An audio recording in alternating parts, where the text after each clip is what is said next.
Pernahkah Anda merasa, sebagai orang tua Katolik, bahwa nilai-nilai yang Anda pegang teguh terasa semakin sulit dijelaskan kepada anak di era digital ini? Dan apakah Anda yakin pondasi iman yang kita wariskan hari ini akan cukup kokoh menahan badai perubahan sosial yang 5 atau 10 tahun ke depan mungkin akan jauh lebih dahsyat? Jawabannya, nonton video ini sampai selesai.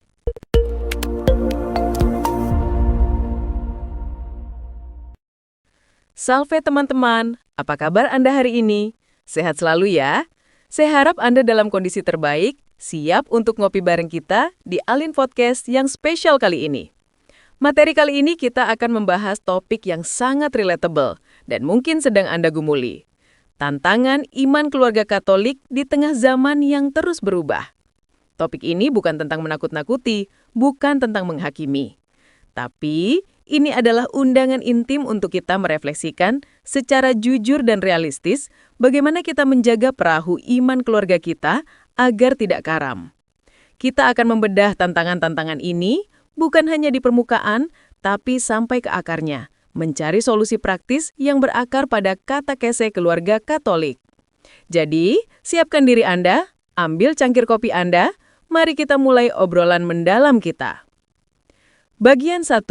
Badai digital dan krisis otoritas iman.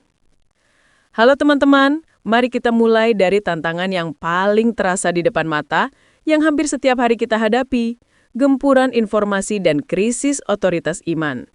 Dulu sumber utama katekese, sumber ajaran, dan panduan moral keluarga kita, ya jelas, gereja dan orang tua.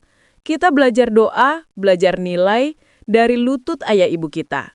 Tapi sekarang, anak kita punya guru yang tidak terhitung jumlahnya 24 jam sehari, 7 hari seminggu di kantong celana mereka. Itu namanya internet dan media sosial. Betul tidak? Mereka bisa mengakses apa saja, mulai dari video tutorial doa rosario yang bagus, sampai video yang merongrong fundamental iman kita. Mereka disuguhkan influencer dengan gaya hidup yang glamor, yang kadang-kadang bertolak belakang 180 derajat dengan ajaran Injil tentang kesederhanaan, kerendahan hati, dan pengorbanan. Ini bukan sekedar masalah waktu layar, teman-teman. Ini adalah tantangan iman keluarga Katolik yang mendasar. Siapa yang paling didengarkan anak kita? Dalam katekese keluarga Katolik, kita selalu diingatkan bahwa keluarga adalah gereja domestik. Ini bukan sekedar gelar manis loh ya. Gelar ini menuntut tanggung jawab penuh kita sebagai orang tua untuk menjadi imam, nabi, dan raja bagi anak-anak kita sendiri. Kalau kita merujuk pada Gaudium et Spes, konstitusi pastoral tentang gereja di dunia dewasa ini, Konsili Vatikan II, di sana ditekankan pentingnya menjalin kesatuan hati di tengah keluarga, yang juga mencakup kesatuan dalam iman. Tapi bagaimana bisa bersatu jika anak kita lebih percaya kepada feed Instagram daripada nasihat kitab suci yang kita bacakan? Krisisnya terletak pada otoritas. Anak-anak kita melihat agama sebagai kuno atau tidak relevan, karena otoritas dunia maya terasa lebih powerful, lebih kekinian, dan lebih menggiurkan. Nah, kita sebagai orang tua harus introspeksi. Apakah otoritas iman kita di mata mereka sudah memudar karena kita sendiri kurang meyakinkan? Maka solusi praktisnya bukan melarang total gadget, itu realistisnya sulit kan? Tapi adalah menjadi storyteller iman yang lebih menarik.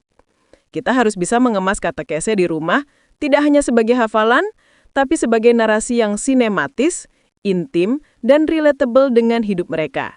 Contoh konkretnya nih, jangan cuma menyuruh berdoa, tapi ceritakanlah bagaimana Santo Agustinus Muda sempat jauh dari Tuhan dan kembali karena doa ibunya Santa Monica. Buatlah kisah para kudus itu tidak terasa seperti dongeng purba, tapi seperti role model yang pernah punya masalah sama seperti mereka. Ini adalah tugas utama kita dalam katekese keluarga Katolik di abad ke-21. Kita harus menjadi filter yang bijak, membantu mereka membedakan noise digital dengan suara kebenaran yang lembut. Dan ini butuh waktu, butuh kesabaran, dan butuh cinta yang mendalam. Bagian 2. Individualisme, kebebasan absolut, dan komunitas iman. Mari kita melangkah ke tantangan kedua yang sifatnya lebih filosofis, tapi dampaknya terasa sangat nyata. Dalam relasi sehari-hari, budaya individualisme dan kebebasan absolut inilah yang menjadi ancaman serius bagi sense of belonging dalam keluarga dan gereja. Dalam ajaran iman Katolik modern, kita dipanggil untuk hidup dalam komuni. Kita bukan individu yang terlepas, tapi bagian dari tubuh Kristus.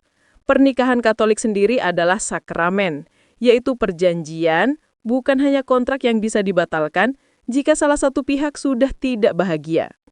Tantangan iman keluarga Katolik di sini adalah bagaimana kita mengajarkan cinta kasih yang berkorban di tengah budaya yang mengagungkan cinta kasih yang mementingkan diri sendiri. Bayangkan saja kalau anak kita sudah dewasa lalu berkata, "Saya merasa tidak bahagia lagi di paroki ini," atau di keluarga ini, "Saya mau mencari kebahagiaan saya sendiri." Bagaimana kita meresponsnya? Kita harus kembali ke ajaran fundamental yang sudah digariskan para bapak gereja perdana seperti Santo Cyprianus dari Kartago, yang terkenal dengan ungkapan extra ecclesia nolla salus. Di luar gereja tidak ada keselamatan. Tentu, ungkapan ini punya interpretasi yang kaya, tapi intinya iman kita adalah komunal. Kita diselamatkan bersama dalam persekutuan. Kita tidak bisa menjadi Katolik sendirian. Oleh karena itu, kunci praktis dalam katekese keluarga kita adalah membangun rutinitas komunal yang kudus. Ini bisa sesederhana, yang pertama, doa keluarga bersama. Bukan sekedar jadwal, tapi momen yang dinantikan. Misalnya, rutin doa malam bersama Bata Kami, Salam Maria, dan permohonan spontan setiap malam. Momen ini mengajarkan mereka bahwa kita adalah satu tim di hadapan Tuhan. Yang kedua, misa hari Minggu tanpa kompromi, menjadikannya prioritas utama keluarga, bukan sekedar pelengkap akhir pekan. Jelaskan kepada anak bahwa Ekaristi adalah pusat dan puncak hidup Kristiani sesuai dengan ajaran dalam Lumen Gentium. Ini adalah sumber energi bagi seluruh minggu kita. Yang ketiga, aksi sosial bersama, melayani orang lain sebagai satu keluarga, misalnya mengunjungi panti asuhan atau berbagi dengan tetangga yang membutuhkan. Dengan begini, anak kita belajar bahwa bahagia sejati datang dari memberi, dari keluar dari diri sendiri, bukan dari menimbun untuk diri sendiri. Dengan cara ini, kita melawan individualisme dengan komunio dan melawan kebebasan absolut dengan cinta kasih yang bertanggung jawab. Kita perlu menunjukkan bahwa komunitas, yaitu keluarga dan gereja, bukanlah penjara, tapi tempat perlindungan dan sumber kebahagiaan sejati.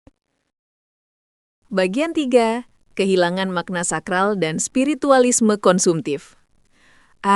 Ngopi kita makin hangat nih teman-teman. Mari kita lanjut ke poin ketiga. Ini mungkin tantangan yang paling halus, tapi paling menggerogoti dari dalam. Kehilangan makna sakral dan munculnya spiritualisme konsumtif. Zaman sekarang, segala sesuatu dituntut serba cepat, serba instan, dan serba sesuai seleraku. Termasuk spiritualitas. Banyak orang muda sekarang menganggap gereja itu terlalu kaku, terlalu banyak aturan, atau terlalu formal. Mereka lebih tertarik pada spiritualitas yang fleksibel, yang bisa diambil à la carte, seperti memilih menu di restoran, yoga, meditasi, kristal, healing, dan lain-lain. Ini yang saya sebut spiritualisme konsumtif. Mereka mengambil unsur-unsur spiritualitas yang terasa enak, tapi membuang unsur yang menuntut komitmen, pertobatan, dan pengorbanan, yaitu salib. Tantangan iman keluarga Katolik bagi kita adalah bagaimana mempertahankan makna sakral di rumah kita. Sebab ajaran Katolik itu kaya akan hal yang sakral, sesuatu yang lain, yang melampaui duniawi. Ekaristi adalah sakral, sakramen perkawinan adalah sakral, bahkan relasi orang tua dan anak adalah sakral, karena mencerminkan kasih Allah Trinitas.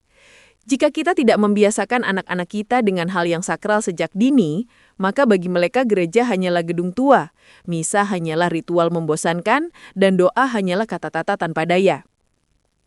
Mari kita lihat data dari Alkitab yang menjadi dasar katekese keluarga sejati. Di Ulangan 6 ayat 6-7, Musa dengan tegas mengajarkan, "Apa yang kuperintahkan kepadamu pada hari ini, haruslah engkau perhatikan. Haruslah engkau mengajarkannya berulang-ulang kepada anak-anakmu dan membicarakannya apabila engkau duduk di rumahmu, apabila engkau sedang dalam perjalanan, apabila engkau berbaring, dan apabila engkau bangun." Ayat ini adalah blueprint katekese keluarga pertama di dunia. Bukan hanya mengajarkan di sekolah, tapi di setiap momen hidup. Ini tentang menciptakan atmosfer atau sacred space di dalam rumah. Penerapan praktisnya adalah, pertama, visualkan iman. Letakkan salib di ruang tamu, patung Bunda Maria di sudut doa, gambar Yesus di kamar anak. Ini bukan tahayul, tapi pengingat visual akan kehadiran yang dilahi. Ajarkan mereka mengapa kita mencium salib, mengapa air suci itu penting. Ini adalah bahasa iman kita. Kedua, doa yang bermakna. Ajarkan anak untuk merasakan, bukan hanya menghafal doa. Saat mereka mencium salib atau menerima komuni, jelaskanlah secara singkat tapi mendalam makna dari gestur itu. Bahwa itu adalah kontak dengan yang sakral, yang berbeda dengan pengalaman duniawi yang serba instan. Ketiga, menguduskan waktu. Biasakan puasa, pantang, atau kegiatan amal kecil yang menguduskan waktu kita dari hiruk-pikuk duniawi. Misalnya puasa dari sosial media selama adorasi. Ini melatih disiplin spiritual, yang melawan spiritualisme instan dan konsumtif. Kita perlu menjadikan rumah kita kembali menjadi rumah doa, bukan hanya tempat istirahat. Kita perlu membuat anak-anak kita jatuh cinta pada keheningan dan misteri iman Katolik yang tidak bisa didapatkan dari playlist Spotify manapun. Bagian 4, krisis identitas moral dan kesaksian hidup. Baik teman-teman, kita tiba di poin krusial yang sering dilupakan saat membahas tantangan iman keluarga Katolik, yaitu kesaksian hidup orang tua. Semua katekese yang kita ajarkan, semua buku rohani yang kita beli, semua misa yang kita hadiri, tidak akan pernah sekuat dan sepengaruh kesaksian hidup nyata yang anak-anak lihat setiap hari. Anak-anak kita adalah detektor paling sensitif terhadap kemunafikan. Mereka bisa membedakan mana yang cuma omongan dan mana yang perbuatan. Kita bisa mengajarkan tentang kerendahan hati dan memaafkan. Tapi jika mereka melihat ayah dan ibu saling berteriak saat bertengkar atau tidak saling memaafkan selama berhari-hari, maka ajaran kita akan runtuh seketika. Oleh karena itu, tantangan terberat sekaligus terbesar dalam katekese keluarga Katolik adalah menjaga sakramen perkawinan sebagai ikon kasih Kristus dan gerejanya. Ingat, dalam Efesus 5 ayat 25, Santo Paulus menulis, "Hai suami, kasihilah istrimu sebagaimana Kristus telah mengasihi jemaat dan telah menyerahkan dirinya baginya." Perkawinan Katolik adalah panggilan kepada kasih yang menyerahkan diri. Itu artinya, kasih itu bukan hanya perasaan, tapi keputusan untuk tetap berkomitmen, bahkan di tengah kesulitan, di tengah perbedaan, atau di tengah zaman yang terus berubah. Kita harus jujur, zaman sekarang ini krisis identitas moral sangat kuat. Anak-anak dibingungkan oleh berbagai pilihan gaya hidup yang tidak sesuai dengan ajaran gereja. Satu-satunya jangkar yang stabil yang bisa mereka lihat dan sentuh adalah keluarga yang penuh kasih dan prinsip. Kalau keluarga kita rapuh, jangkar mereka hilang. Paus Fransiskus dalam Amoris Laetitia dengan indah mengingatkan kita bahwa keluarga yang sehat adalah tempat belajar kasih pertama.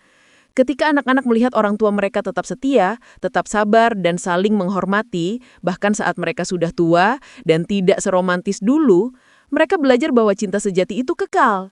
Itu adalah katekese paling visual dan paling efektif. Penerapan praktisnya sangat simpel, tapi fundamental. Pertama, prioritaskan pasangan. Anak perlu melihat bahwa sebelum mereka, ada ayah dan ibu yang saling mencintai. Ini memberi mereka rasa aman yang mendasar.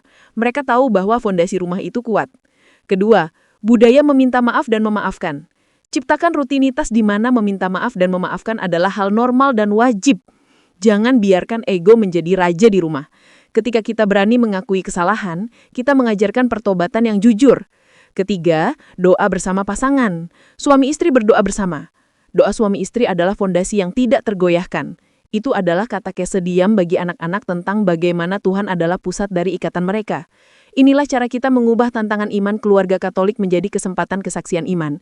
Ingat, Santo Yohanes Kristomus mengatakan, tidak ada warisan yang lebih besar yang dapat diberikan oleh orang tua kepada anak-anak mereka daripada iman. Mari kita hidupkan warisan itu. Penutup.